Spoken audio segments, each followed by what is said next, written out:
Hello, good day once again. This is Maestro Sani para sa isa na namang video lessons ng Science Grade 6 4th quarter.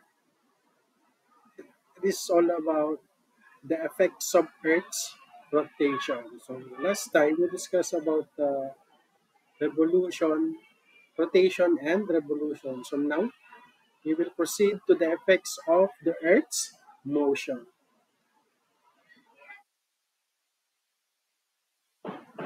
Okay, the Earth continuously rotates and revolves non-stop.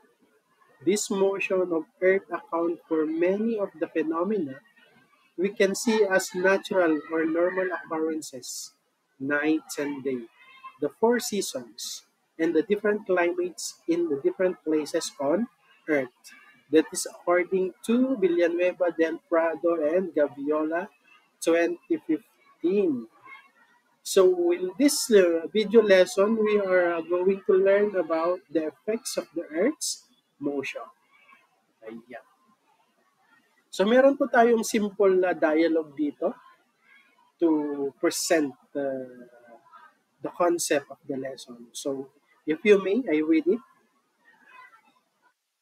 If the Earth moves, how come I do not feel it? Why I don't get dizzy? It's because compared to the size of the Earth, you are just a dot. That's why you don't feel that Earth is moving. I have a friend in the United States. He says that when it is daytime here in the Philippines, it is nighttime in his country. How come? Maybe it has something to do with the Earth's movement. Let's find out. We have days and nights because of the Earth's rotation. But what about the changing seasons?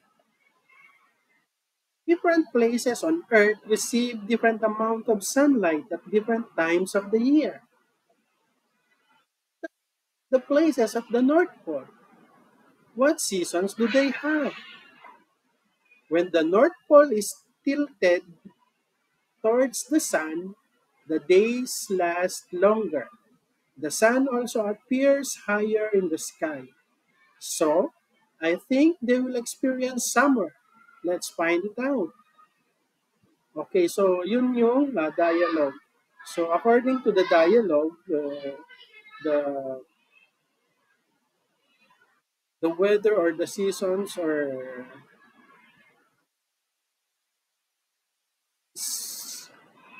the occurrence of day and night is the result of the movement or the rotation of the earth.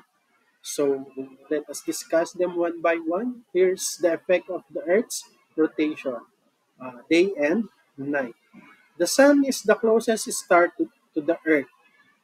The sun seems to rise in the east and set in the west. The apparent movement of the sun is due to the direction of Earth's rotation. The rotation of the Earth causes day and night. That is according to Sarte et al. 2016. Now, places facing the sun experience daytime, while those facing away from the sun experience nighttime. So yun pong part ng globe or ng Earth na nakaharap sa araw, so yun yung nakaka-experience ng daytime. At yung nasa likod, yun naman po yung nighttime. Like po yung nasa dialogue, if araw po dito sa Pilipinas, sa Amerika ay gabi. Bakit? Kasi magkabaliktaran po sila ng location. So kung dito yung nung Philippines, nandito naman sa kabila yung America or United States. So the length of daytime and nighttime varies on Earth as Earth revolves around the sun. The Earth's rotations affect the flow of air and water on Earth.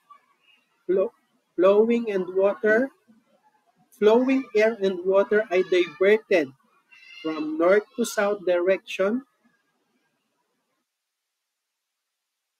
to an east-west direction of Earth's rotation. The diversions of direction is called the Coriolis effect.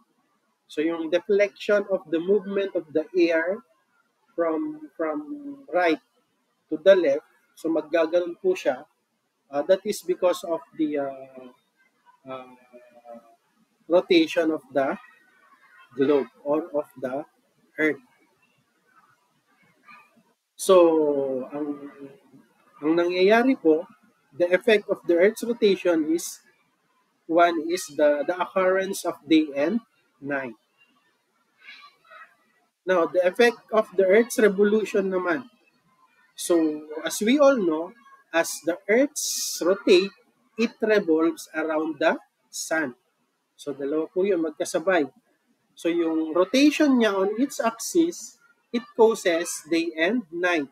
While the revolution of the Earth around the Sun causes the four season. Ano po yung four seasons na yon? So, we have the spring, winter, summer, and autumn.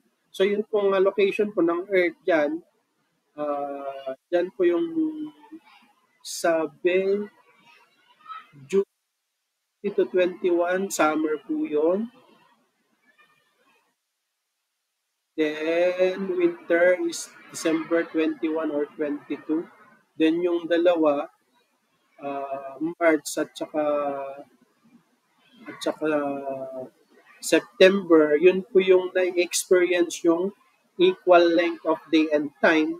So, yun po yung tinatawag na autumn equinox or spring. So, yun. So, next po tayo. It takes 365 days for the Earth to complete one revolution around the Sun. This period defines a year.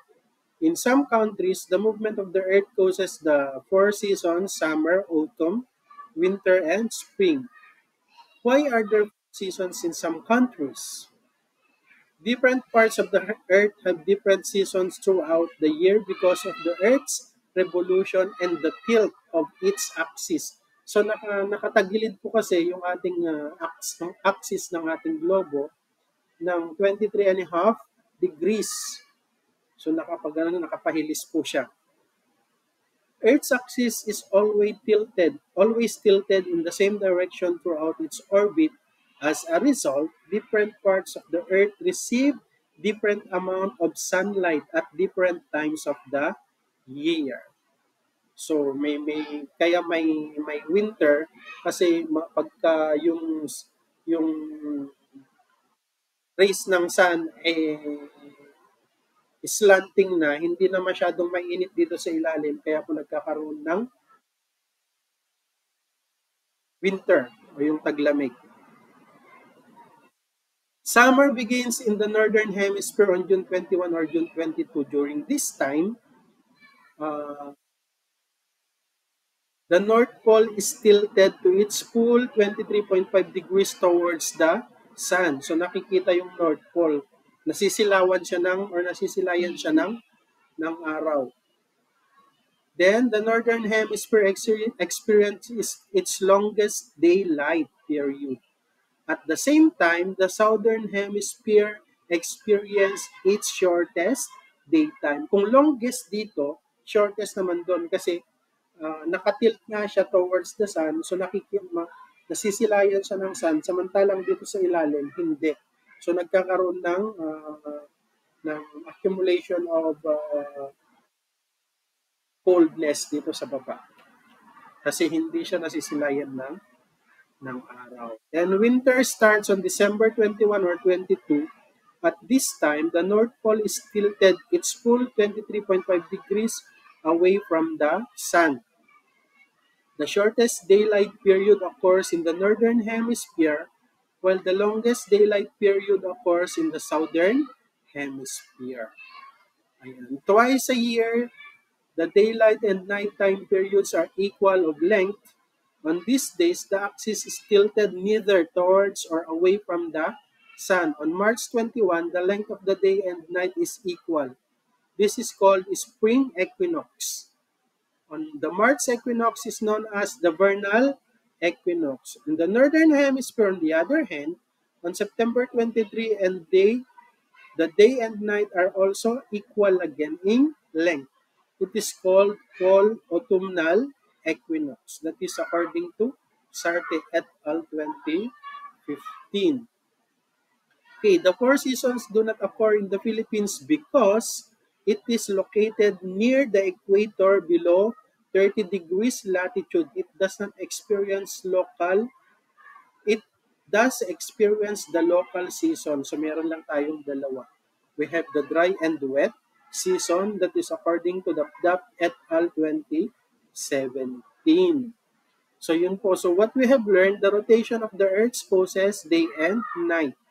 Places facing the sun experience daytime while those facing away from the sun experience nighttime. Earth's rotations affect the flow of the air and water on Earth. It is called as Coriolis effect. Different parts of the globe have different seasons throughout the year because of the Earth's revolution and the tilt on its axis. Remember the two. Nagkakaroon tayo ng four seasons because of Earth revolution and the tilt of the Earth on its axis. So meron po tayo tinatawag na summer that begins on June 21 or 22, winter on December 21 or 22, and the other two we have uh, the spring equinox that is March, and the autumnal equinox on September. So yun po yung apat na four na season. So meron po tayong activity dito. Just write RO if its effect is rotation and RE if it is the effect of revolution of the Earth. So 10 po yan. So with that, maraming salamat po sa pakikinig ng ating uh, video lesson. Sana po mag-subscribe kayo at